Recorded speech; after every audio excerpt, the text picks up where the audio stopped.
Esther. Esther 1. Now in the days of Ahasuerus, the Ahasuerus who reigned from India to Ethiopia over 127 provinces. In those days, when King Ahasuerus sat on his royal throne in Susa, the capital, in the 3rd year of his reign he gave a feast for all his officials and servants.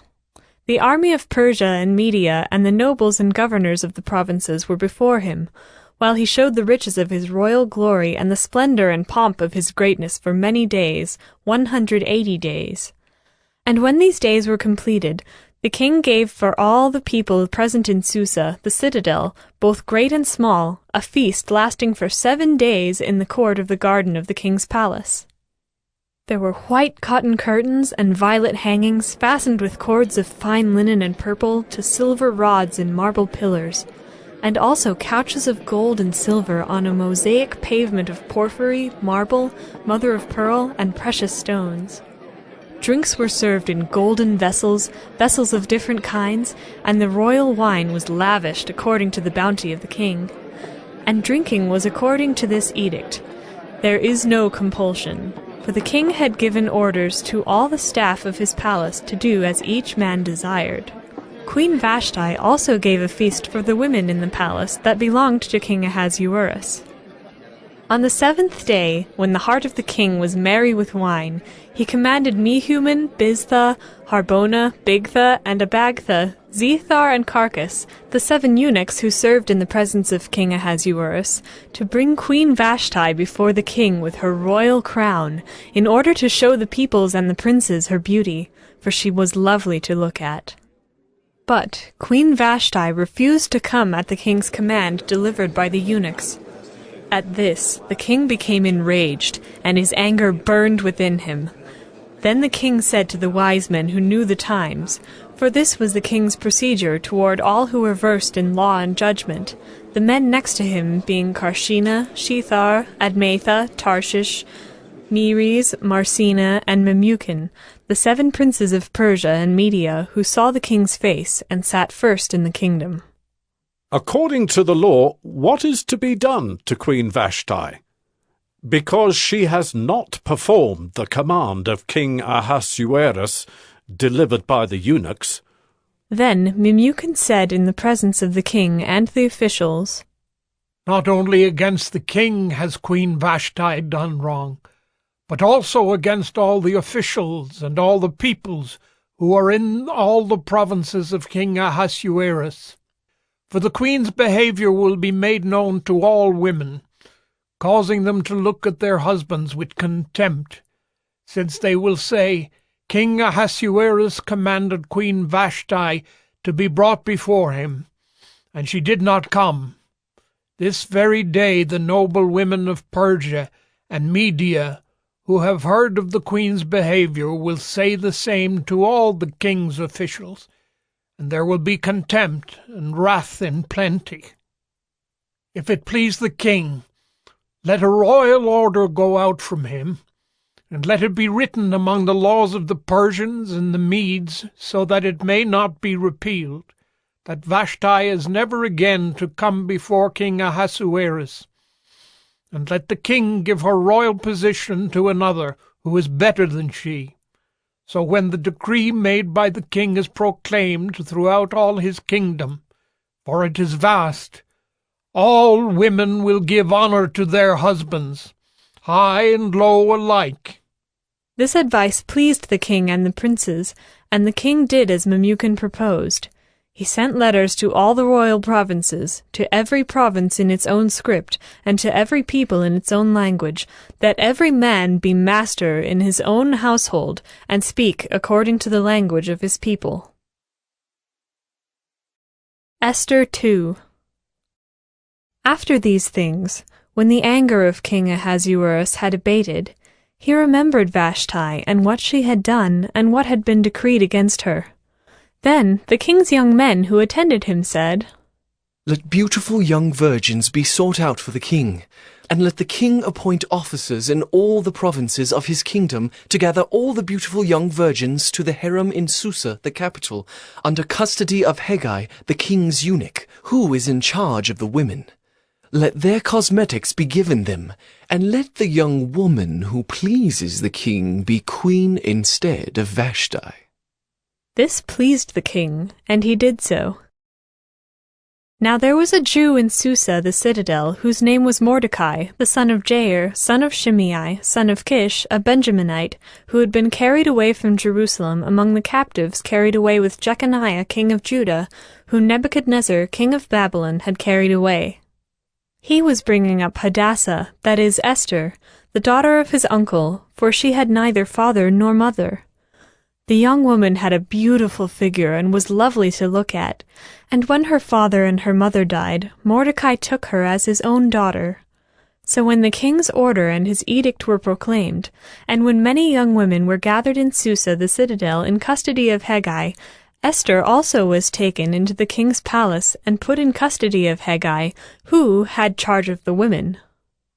And the young woman pleased him and won his favor, and he quickly provided her with her cosmetics and her portion of food, and with 7 chosen young women from the king's palace, and advanced her and her young women to the best place in the harem.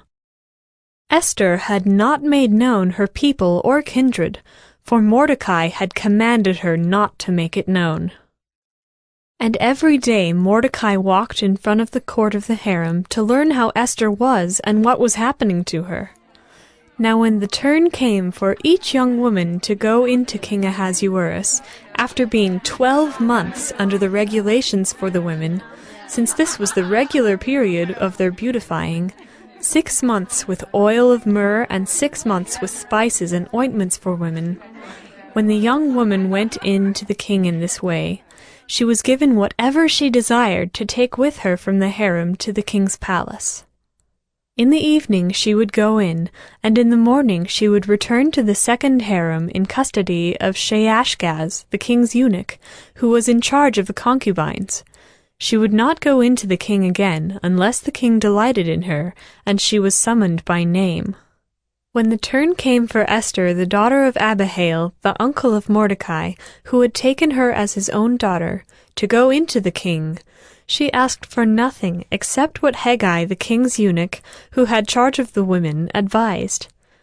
Now Esther was winning favor in the eyes of all who saw her, and when Esther was taken to King Ahasuerus into his royal palace, in the 10th month, which is the month of Tebeth, in the 7th year of his reign, the king loved Esther more than all the women, and she won grace and favor in his sight more than all the virgins, so that he set the royal crown on her head, and made her queen instead of Vashti. Then the king gave a great feast for all his officials and servants. It was Esther's feast.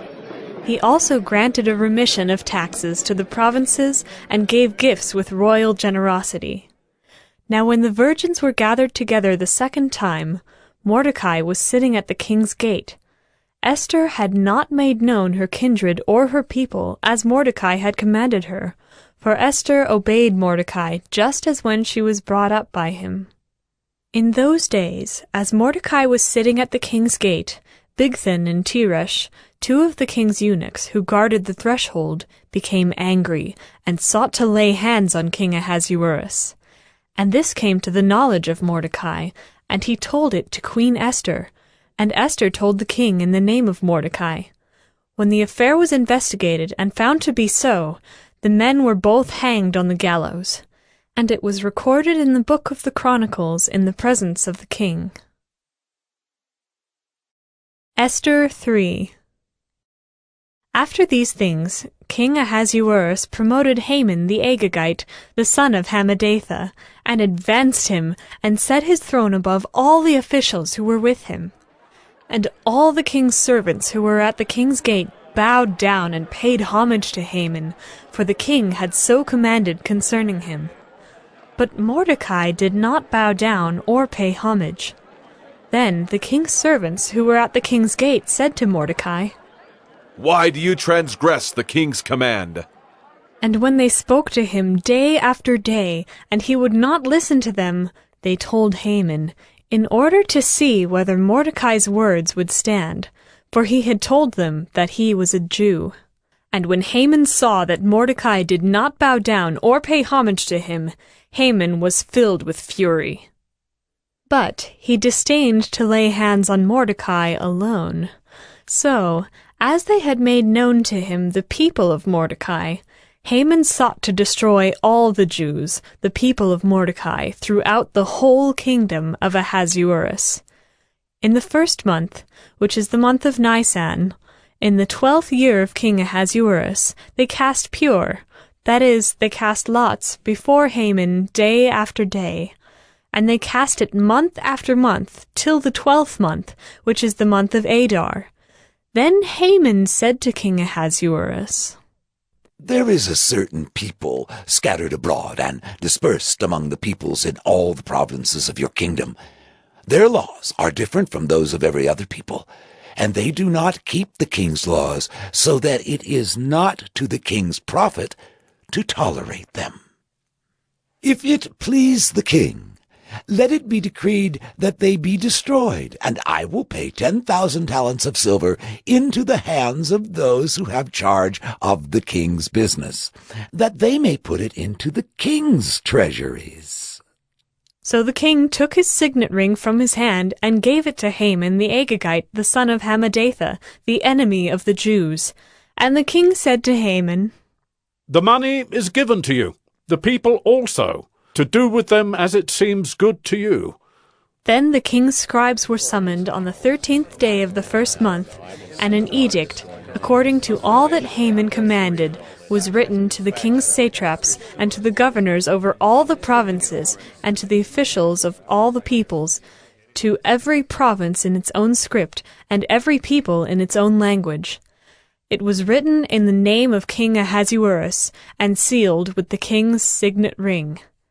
Letters were sent by couriers to all the king's provinces with instruction to destroy, to kill, and to annihilate all Jews, young and old, women and children, in one day, the 13th day of the 12th month, which is the month of Adar, and to plunder their goods.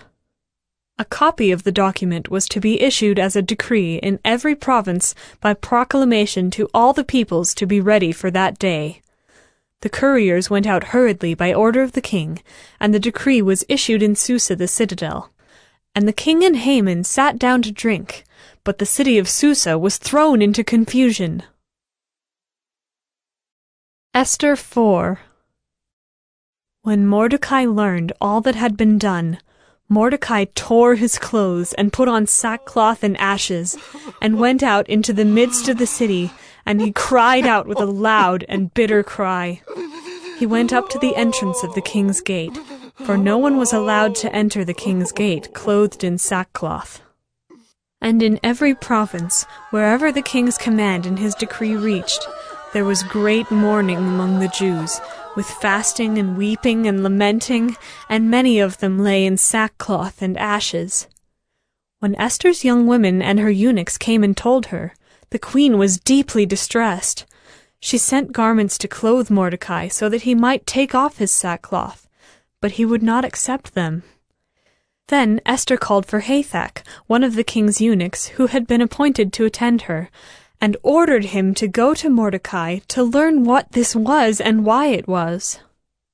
Hathach went out to Mordecai in the open square of the city in front of the king's gate, and Mordecai told him all that had happened to him, and the exact sum of money that Haman had promised to pay into the king's treasuries for the destruction of the Jews.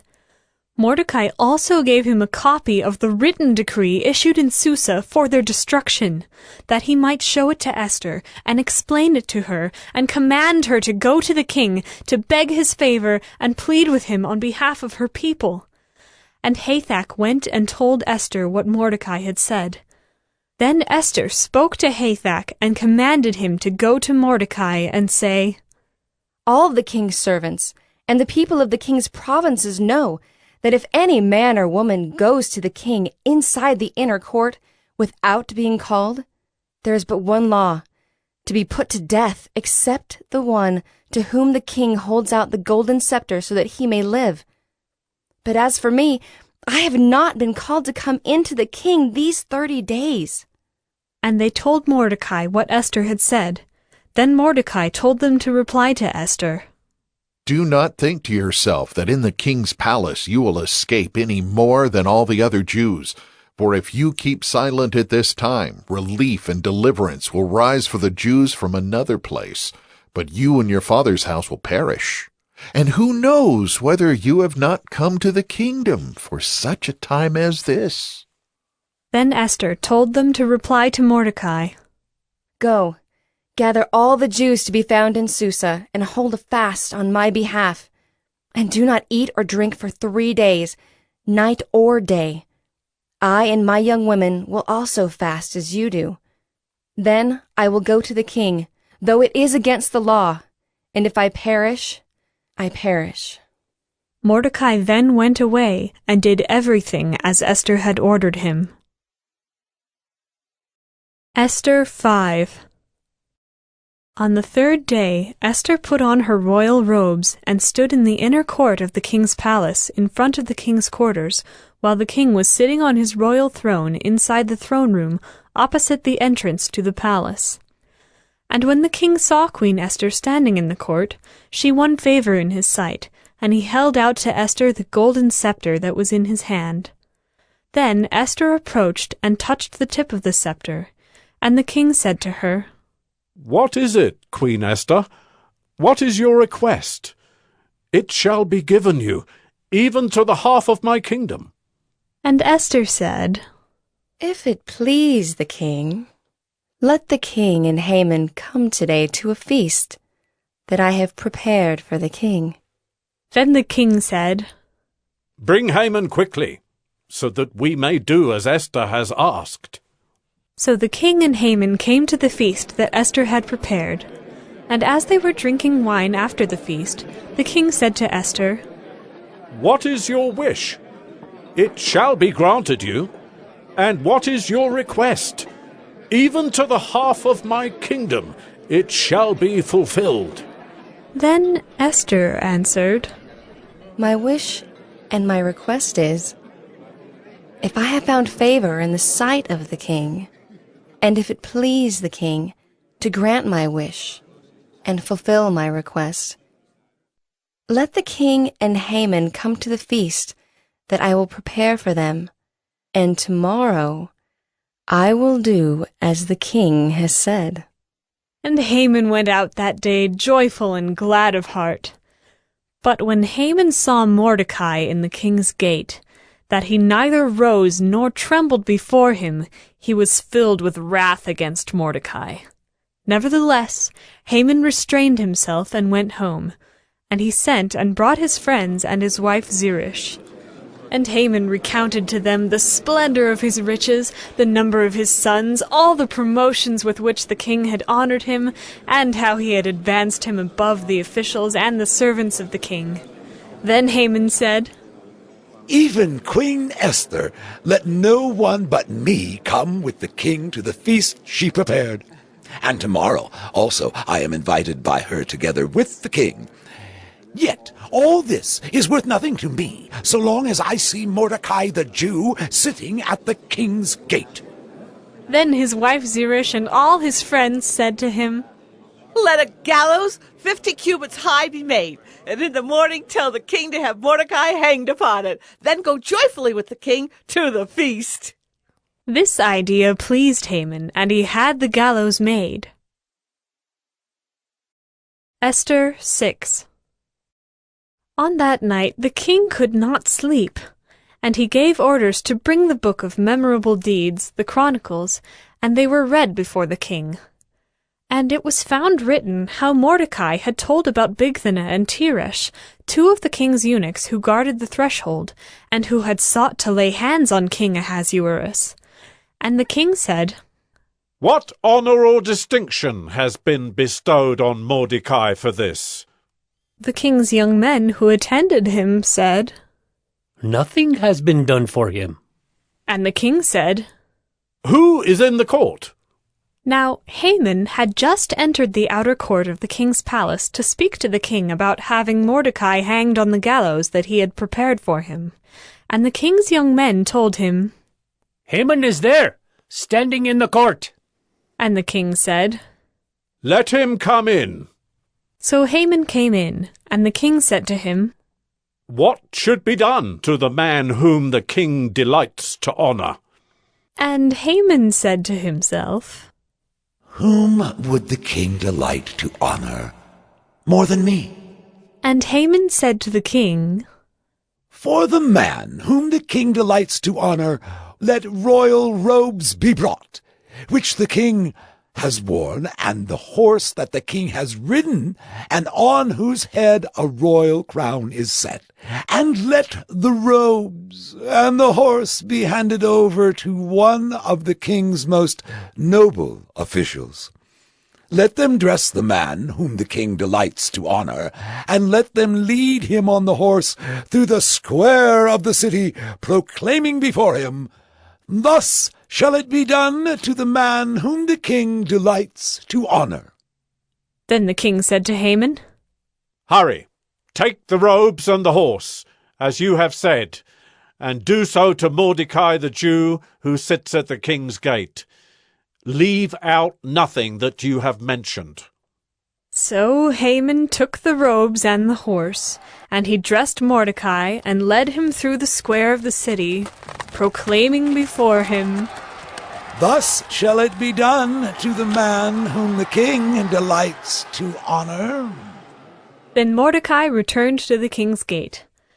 But Haman hurried to his house, mourning and with his head covered. And Haman told his wife Zeresh and all his friends everything that had happened to him. Then his wise men and his wife Zeresh said to him, If Mordecai, before whom you have begun to fall, is of the Jewish people, you will not overcome him, but will surely fall before him. While they were yet talking with him, the king's eunuchs arrived and hurried to bring Haman to the feast that Esther had prepared. Esther 7. So the king and Haman went in to feast with Queen Esther. And on the second day, as they were drinking wine after the feast, the king again said to Esther, What is your wish, Queen Esther? It shall be granted you. And what is your request? Even to the half of my kingdom it shall be fulfilled. Then Queen Esther answered, If I have found favor in your sight, O king, and if it please the king, let my life be granted me, for my wish and my people for my request. For we have been sold, I and my people, to be destroyed, to be killed, and to be annihilated. If we had been sold merely as slaves, men and women, I would have been silent, for our affliction is not to be compared with the loss to the king. Then King Ahasuerus said to Queen Esther, Who is he and where is he who has dared to do this? And Esther said, A foe and enemy, this wicked Haman. Then Haman was terrified before the king and the queen. And the king arose in his wrath from the wine drinking and went into the palace garden. But Haman stayed to beg for his life from Queen Esther, for he saw that harm was determined against him by the king. And the king returned from the palace garden to the place where they were drinking wine, as Haman was falling on the couch where Esther was. And the king said, Will he even assault the queen in my presence, in my own house? As the word left the mouth of the king, they covered Haman's face. Then Harbona, one of the eunuchs in attendance on the king, said, Moreover, the gallows that Haman has prepared for Mordecai, whose word saved the king, is standing at Haman's house, 50 cubits high. And the king said, Hang him on that. So they hanged Haman on the gallows that he had prepared for Mordecai. Then the wrath of the king abated. Esther 8.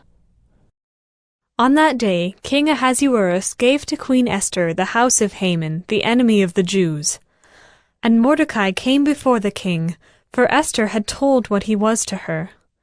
And the king took off his signet ring, which he had taken from Haman, and gave it to Mordecai. And Esther set Mordecai over the house of Haman. Then Esther spoke again to the king. She fell at his feet and wept, and pleaded with him to avert the evil plan of Haman the Agagite, and the plot that he had devised against the Jews.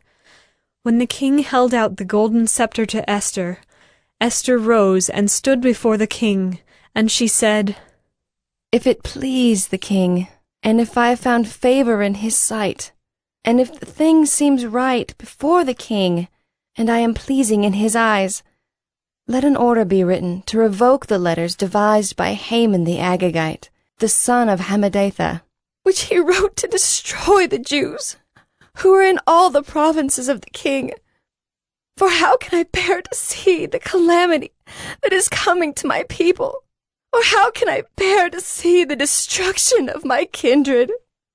Then King Ahasuerus said to Queen Esther and to Mordecai the Jew, Behold, I have given Esther the house of Haman, and they have hanged him on the gallows, because he intended to lay hands on the Jews. But you may write as you please with regard to the Jews in the name of the king, and seal it with the king's ring. For an edict written in the name of the king and sealed with the king's ring cannot be revoked. The king's scribes were summoned at that time, in the 3rd month, which is the month of Sivan, on the 23rd day. And an edict was written, according to all that Mordecai commanded concerning the Jews, to the satraps and the governors and the officials of the provinces, from India to Ethiopia, 127 provinces, to each province in its own script, and to each people in its own language, and also to the Jews in their script and their language. And he wrote in the name of King Ahasuerus, and sealed it with the king's signet ring. Then he sent the letters by mounted couriers riding on swift horses that were used in the king's service, bred from the royal stud, saying that the king allowed the Jews who were in every city to gather and defend their lives, to destroy, to kill, and to annihilate any armed force of any people or province that might attack them, children and women included, and to plunder their goods, on one day throughout all the provinces of King Ahasuerus, on the 13th day of the 12th month, which is the month of Adar. A copy of what was written was to be issued as a decree in every province, being publicly displayed to all peoples, and the Jews were to be ready on that day to take vengeance on their enemies. So the couriers, mounted on their swift horses that were used in the king's service, rode out hurriedly, urged by the king's command, and the decree was issued in Susa, the citadel. Then Mordecai went out from the presence of the king in royal robes of blue and white, with a great golden crown and a robe of fine linen and purple, and the city of Susa shouted and rejoiced. The Jews had light and gladness and joy and honor. And in every province and in every city, wherever the king's command and his edict reached, there was gladness and joy among the Jews, a feast and a holiday. And many from the peoples of the country declared themselves Jews, for fear of the Jews had fallen on them. Esther 9. Now in the 12th month, which is the month of Adar, on the 13th day of the same, when the king's command and edict were about to be carried out, on the very day when the enemies of the Jews hoped to gain the mastery over them, the reverse occurred. The Jews gained mastery over those who hated them. The Jews gathered in their cities throughout all the provinces of King Ahasuerus to lay hands on those who sought their harm, and no one could stand against them, for the fear of them had fallen on all peoples. All the officials of the provinces and the satraps and the governors and the royal agents also helped the Jews, for the fear of Mordecai had fallen on them. For Mordecai was great in the king's house, and his fame spread throughout all the provinces, for the man Mordecai grew more and more powerful. The Jews struck all their enemies with the sword, killing and destroying them, and did as they pleased to those who hated them. In Susa the citadel itself the Jews killed and destroyed 500 men, and also killed Parshandatha and Dalphon and Aspatha, and Poratha and Adalia, and Aridatha and Parmashta and Arisai, and Aridai and Vizatha, the 10 sons of Haman the son of Hammedatha, the enemy of the Jews, but they laid no hand on the plunder. That very day the number of those killed in Susa the citadel was reported to the king. And the king said to Queen Esther, In Susa the citadel the Jews have killed and destroyed 500 men, and also the 10 sons of Haman. What then have they done in the rest of the king's provinces? Now what is your wish? It shall be granted to you. And what further is your request? It shall be fulfilled. And Esther said, If it please the king, let the Jews who are in Susa be allowed tomorrow also to do according to this day's edict, and let the 10 sons of Haman be hanged on the gallows. So the king commanded this to be done. A decree was issued in Susa, and the 10 sons of Haman were hanged. The Jews who were in Susa gathered also on the 14th day of the month of Adar, and they killed 300 men in Susa, but they laid no hands on the plunder. Now the rest of the Jews who were in the king's provinces also gathered to defend their lives, and got relief from their enemies, and killed 75,000 of those who hated them, but they laid no hands on the plunder. This was on the 13th day of the month of Adar, and on the 14th day they rested and made that a day of feasting and gladness. But the Jews who were in Susa gathered on the 13th day and on the 14th, and rested on the 15th day, making that a day of feasting and gladness. Therefore the Jews of the villages, who live in the rural towns, hold the 14th day of the month of Adar as a day for gladness and feasting, as a holiday, and as a day on which they send gifts of food to one another. And Mordecai recorded these things, and sent letters to all the Jews who were in all the provinces of King Ahasuerus, both near and far, obliging them to keep the 14th day of the month Adar, and also the 15th day of the same, year by year, as the days on which the Jews got relief from their enemies, and as the month that had been turned for them from sorrow into gladness, and from mourning into a holiday, that they should make them days of feasting and gladness, days for sending gifts of food to one another, and gifts to the poor. So the Jews accepted what they had started to do, and what Mordecai had written to them. For Haman the Agagite, the son of Hammedatha, the enemy of all the Jews, had plotted against the Jews to destroy them, and had cast pure, that is, cast lots, to crush and to destroy them. But when it came before the king, he gave orders in writing that his evil plan that he had devised against the Jews should return on his own head, and that he and his sons should be hanged on the gallows. Therefore they called these days Purim, after the term pure. Therefore, because of all that was written in this letter, and of what they had faced in this matter, and of what had happened to them, the Jews firmly obligated themselves and their offspring and all who joined them, that without fail they would keep these 2 days according to what was written, and at the time appointed every year. That these days should be remembered and kept throughout every generation in every clan, province, and city, and that these days of Purim should never fall into disuse among the Jews, nor should the commemoration of these days cease among their descendants.